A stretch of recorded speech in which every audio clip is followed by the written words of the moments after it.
So Neil, we do have quorum. We're at 9:59. I've just started the live stream. Okay. Should we begin or should we wait for Tim? Just give us 2 seconds to get to 10 o'clock and then.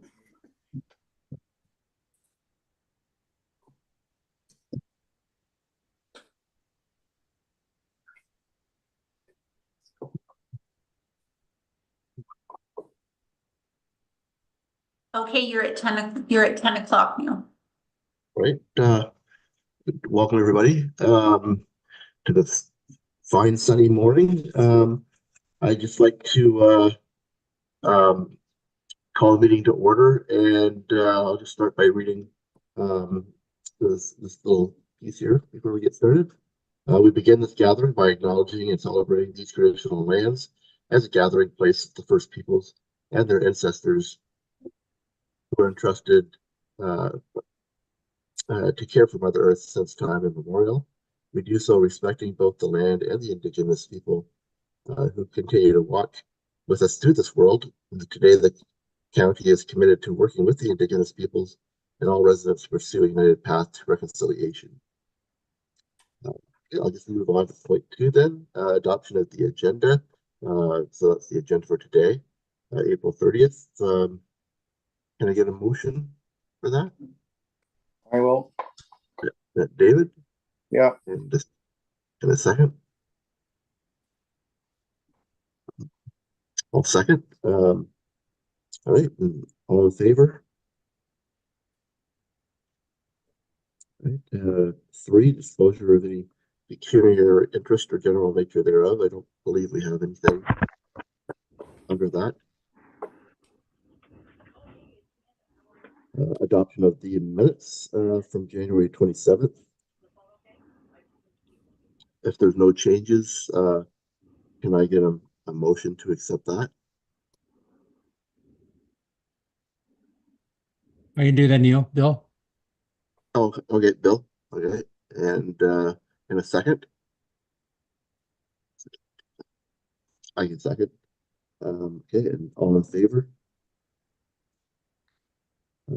Part 5, deputations or any presentations. I don't believe that there's anything under that today. 6, the reports to the Accessibility Advisory Committee. I guess this would, so this is the Township of Frontenac, the accessibility projects updates. Tim, James, and Heather, did one of you want to speak to that? Thank you. I believe Tim was here a second ago, and oh, there he is. Tim, are you able to provide a brief summary of your report for the project?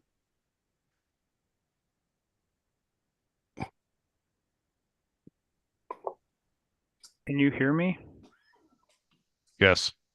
Yep. Okay, it's showing my microphone as muted, but obviously it's not. Yeah. Well, there you are. I'm here and you can hear me. Welcome. Excellent. Thank you very much for having me here. It's great to be involved with this committee and provide you with a bit of an update. So I believe you might have seen the report ahead of time that was circulated, hopefully. And it's just kind of providing an update on some of the projects we've completed over the past year or so that have a direct impact on accessibility of our assets. So the first one in the report is the Keeley Bowes Diamond. And with that one, we did some work on accessible pathways and to the bleachers of that site. Originally, it was just a gravel path or a crushed stone path. And then we also extended the pathway all the way to the playground structure. At one time, there was probably about 100, 200 feet of grass from where the bleachers were to the playground, and it just was not accessible. So that project was completed last year, and I believe there are some photos in the report to kind of give you a sense of what that looks like. But it's kind of what we're doing with all of our parks. We're tackling one at a time, and we're increasing the accessibility by the connectivity to the different amenities in the park.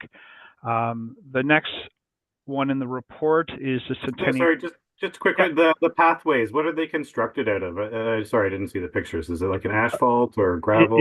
It is an asphalt surface, yes. Perfect. Thank you. Yeah. And with that, there's a little gazebo at the Keeley Bowes Diamond as well that it kind of runs right up to as well. So that's accessible. Then along the bleachers as well, there's an asphalt pad at each one of those bleachers too. So an area that individuals can spectate from as well. So that was completed last year. And then we're looking at this year with Centennial Park.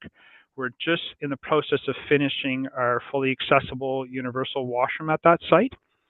So originally at Centennial Park, there were 2 washrooms, a men's and a women's, and the old plan was to convert those to universal accessible, but I made the decision, well, let's not reduce the number of washrooms, let's add a washroom. So what we were able to do is there was a large storage portion of that building that we were able to utilize and create an individual universal accessible washroom. It's also going to have an adult change table in that location, which is great. It'll be the first one in the township that we have, and I think it's a move in the right direction. And it'll have a baby change table. It's a very large washroom, which is nice. We did a tour with council on Friday last week, and everybody commented like, "This is a big space." I'm like, yeah, it needs to be. It's great. So that project. It looks very spacious, yeah. Yeah, it is, and I didn't have any pictures of the change tables. We had some challenges with the contractor just trying to source them. So I think we've got a good source now, and we should have those in place in the next couple of weeks. The change tables, we'll still be able to open the washrooms ahead of time, but the change tables are definitely will happen. And so just give some time on that piece. With I'll continue on with Centennial Park. So another thing with Centennial Park is there are crushed stone pathways throughout the park that you would probably consider semi-accessible. I wouldn't say they meet the regulations. So we have a kind of a park landscape plan for the entire park, and we have budget to have pathways to every single amenity in the park, which is nice, and like even transitions into the playgrounds, bleachers, dog park, courts, everywhere. So we've got quite the plan for that. But we're also, we haven't moved forward with that piece yet because we're waiting for results of a significant grant that we wrote for. Because with that grant, we're also looking at adding another facility closer to the big grand pavilion area that would have universal accessible washrooms, as well as kind of a big open space, similar to what we have at Gilmore Point Park, if everybody's familiar with that building. So we're looking at adding another amenity at that site, and also looking at adding a playground feature at the site that I would consider more than just accessible, be more of an accessible, inclusive play structure at that site as well. So we have some budget approval, but we're also just waiting to hear back from the grant piece, because with a lot of these grants, they don't like you moving forward and spending money until we hear from the grant. And of course, with our recent 2 elections that we've had, a lot of times these grants, which are a joint provincial and federal grants, are held up until we get through these elections. So hopefully we'll hear soon on those ones. But regardless, even if we don't get the grant, we're still going to end up moving forward on the pathway piece. We're still going to end up moving forward on the design piece for the building as well on that site. So what I'm excited about is I think, in the next 2 years, this site will become a destination park that is unlike many in their region from an accessibility and inclusivity perspective. So there's a lot of work that's planned for the site, and we have council support, which is fantastic.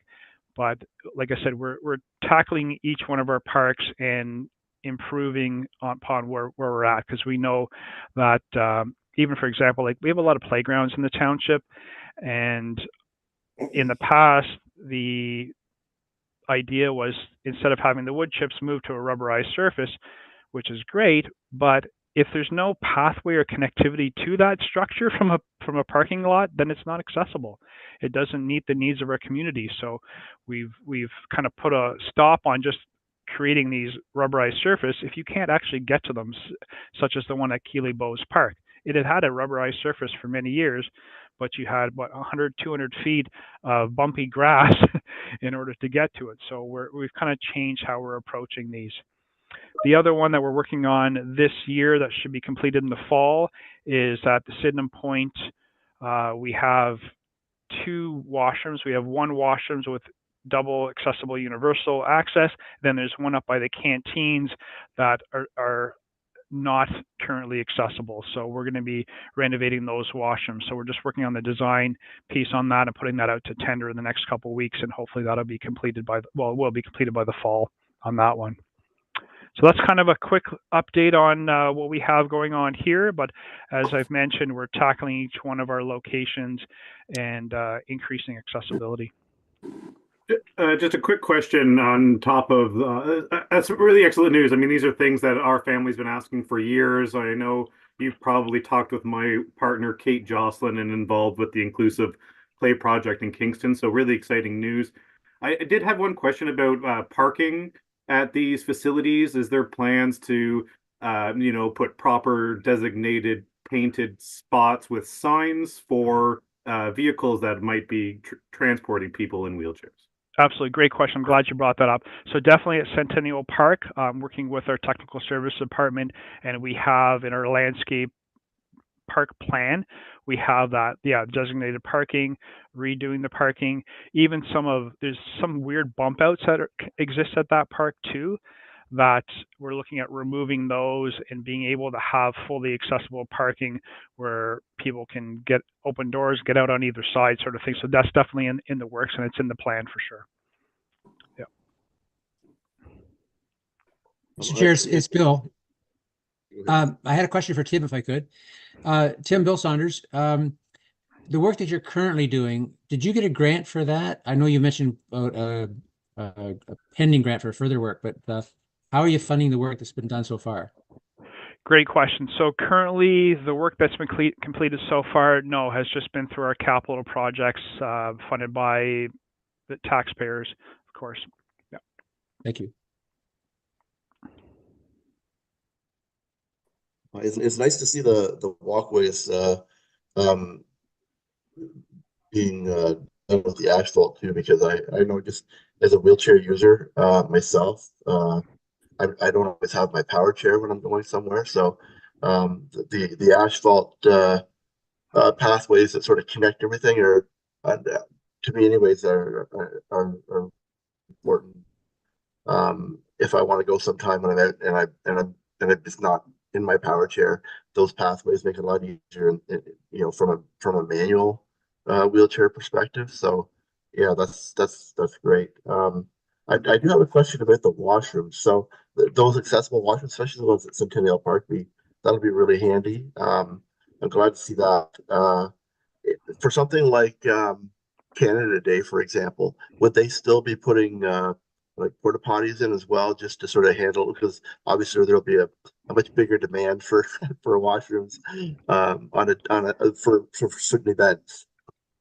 Yeah, absolutely. So yeah, even right now with those washrooms having an additional washroom, we're still going to maintain porta potties at that site, regardless if there's Canada Day or any other events, because we just know the number of people that come to, like, especially Centennial Park or other parks. We need to supplement that, of course, with porta potties.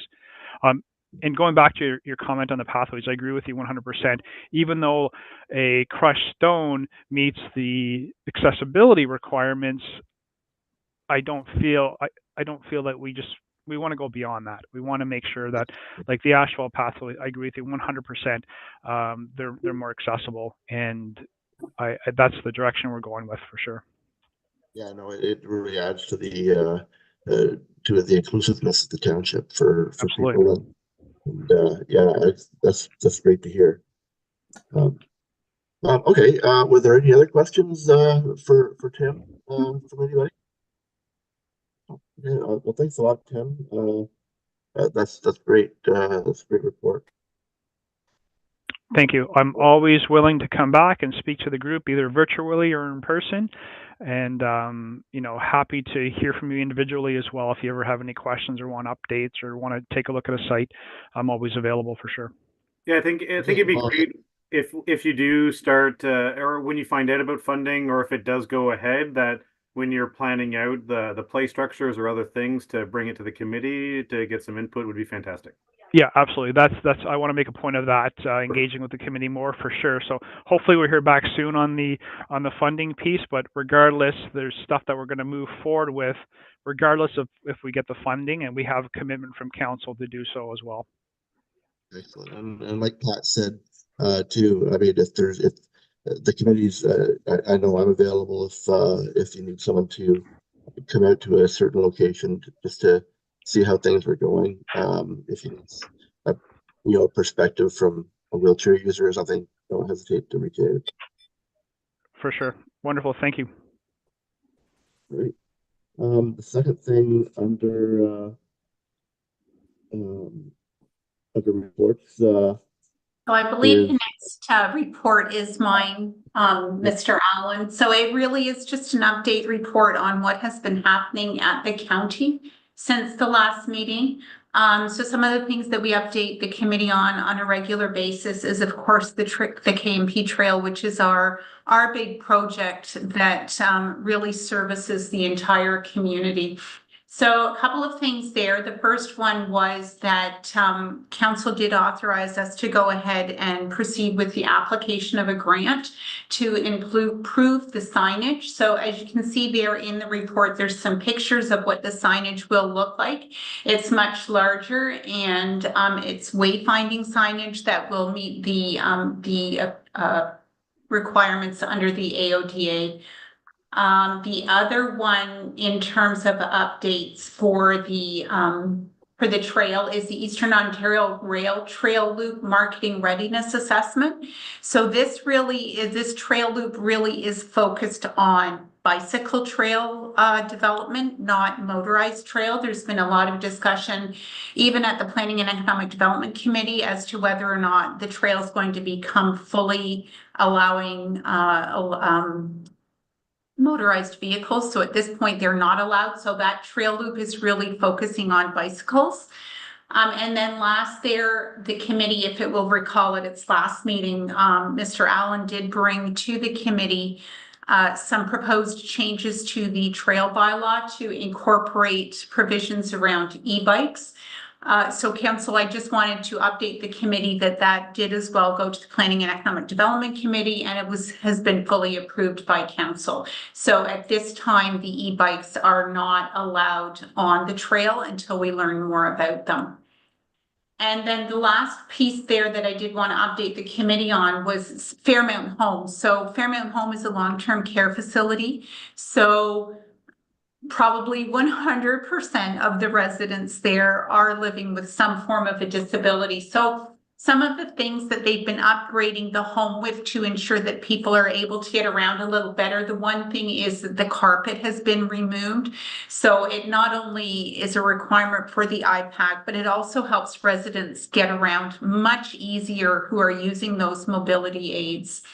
And then the other one was the garden bed. So this has been redeveloped so that it will allow up to 4 residents in wheelchairs to participate in the gardening program that they do have at Fairmount Home. And then the last one there was the redesign of the nursing station. So again, it allows those residents to come up, wheel up, or walk up to speak to staff at those stations. And then the last piece there is just the ongoing new hire AODA training. So as most of you know, we are required to train staff on the AODA and all 5 standards, which are the customer service standard, the transportation standard, the employment standard, the communication standard, and the design of public spaces standard. So at the County of Frontenac, whenever new employees come, once a month, we do have a new hire orientation session, and each department provides an overview of that department, and that's my opportunity to take that time to ensure that all staff are properly trained on the AODA, and specifically for those staff whose job job requires them to more in-depthly know those standards, we provide some additional training. So that's basically what has happened with us at the county, but I'm certainly happy to answer any questions if there are any. I just had a quick question, Janet. So do you do the training for do you do the new training, or is there somebody specific for that would be delivering the training for the AODA Sorry, training? I didn't hear the first part of the question. I was just asking, is that you that's providing that training then yourself? Yeah, okay. Yes, Okay. yes, that's me that provides that training. They receive that training on both the AODA as well as MFIPA as well.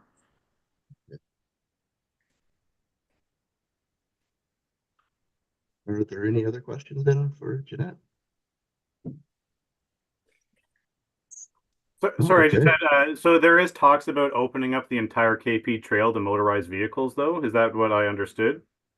There's been members of the public who have asked about that. There was a public meeting a few years ago, which I believe was held at the Verona Lions Hall, because more of the public was demanding that the motorized portion of the trail head more towards south of Verona. So I think right now it does go through Verona, but again, that is on a trial basis until the Township of South Frontenac had made its decision on what it was doing with its seniors housing project there. Yep. So now that they've got that all under, that it's ready to go, there's probably going to be a greater discussion on whether or not motorized vehicles are going to be continuing allowed to go through Verona. But there has been, I mean, there's a mix of population here, right? Those to the north who really use motorized vehicles on the trail, and those that are going through the hamlets where it's more pedestrian traffic.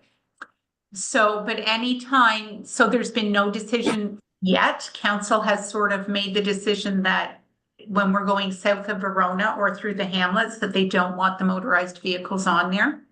So that was the thing about e-bikes, because we just were not sure about what they're capable of right now, what speeds they go, how much control people have with them, especially on gravel type surface. So at this point, it's a watch and see. But in terms of the trail loop that they're developing, it's mainly for bicycles, because there's a huge bicycle tourism market out there. Yeah, thank you for clarifying. Right. Okay, super. Thank you very much, Jeanette, for that update. All right, we'll just move on to the township updates. I don't think we had any updates. There were no updates provided except for South, which came through a separate report. Yeah, okay, super. I do not believe there's any communications or other business. So I believe Mr. Yerxa has some a statement that he would like to make under other business. Yeah, Oh, under okay. business. Would you like me to go ahead, Jeanette? Pardon? Would you like me to go ahead? Yes, you can go ahead and Okay, I'm gonna be I'm doing a subathon for the table and the Charlotte Lake Food Bank, and excuse me, I'm asking for sponsors for the table and the Charlotte Lake Food Bank.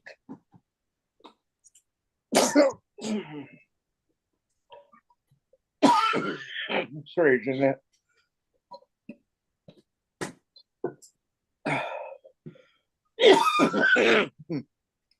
I'm asking for sponsors for the table and the Charlotte Lake Food Bank. If anybody would like to sponsor me.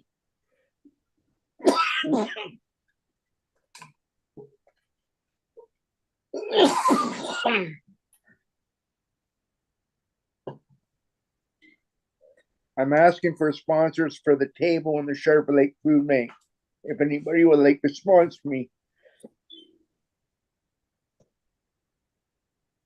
So what kind of donations are you looking for, or sponsor type? Anything. Sorry. Like, you know, like for like money, money mostly. Okay.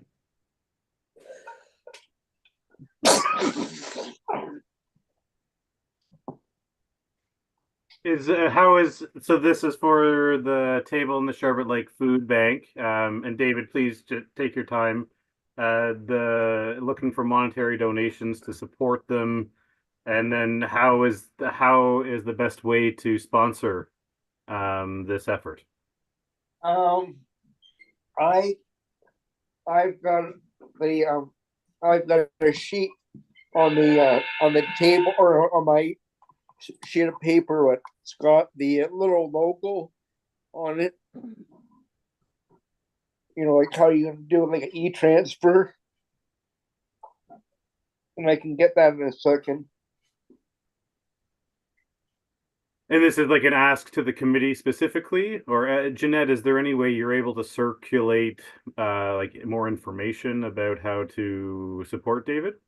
I can certainly send it to the community, but again, our meetings here are live streamed through YouTube. So anybody watching will certainly, it gives that bit of advertisement for that swimathon as well as the Sherbet Lake Food Bank. And this is for the swimathon. Thank you. And when is the swimathon happening, and when are proceeds looking to be collected? Anytime now until May 21st. Thank you, David. Right. Okay, well, thank you very much for that. That's great. So I guess we'll move from that to our choosing a date for our meeting. Did you have? Well, I guess we have a suggestion here for the 30th of July.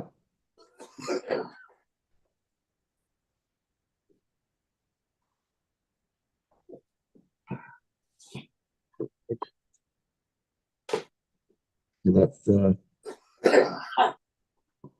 at 10 o'clock. Now, is that the one in July? Would that be it?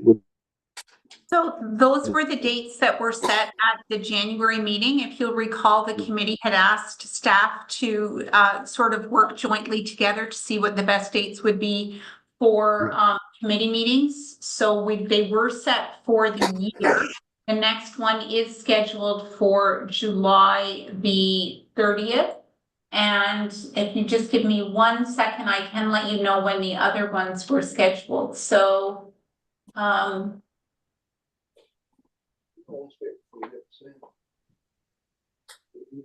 Yeah, that one looks like it's. so the other ones were scheduled for, so the next one is July the 30th. And then the next one after that would be October the 29th. And of course, the October meeting would really focus on the applications for the Access Award. So I will speak to that more at the July meeting, but beginning of August, we typically start advertising for the Access Awards, and then the committee looks at that at its October. Great, excellent. All right, well, at this point then, I guess we can look to adjourn the meeting then. Can I get a motion to... Don't adjourn yet. Sorry. I think David. Sorry, just one question. I'm most likely always going to be attending by Zoom, just with the timing of the meetings and in the week. Are you able to add the Zoom link to the calendar invites, Jeanette, or is this something you create like closer to the meeting? So Yeah. Sorry, I think David just wants to show his poster. I'll just hold answering that. There's the Zoom or for if you want to do the e-transfer. Do you mind just backing that paper up just a little bit, David? There you go. Okay, so there's the QR code, eh? Yeah. Here, that's perfect. Hold it there for a second.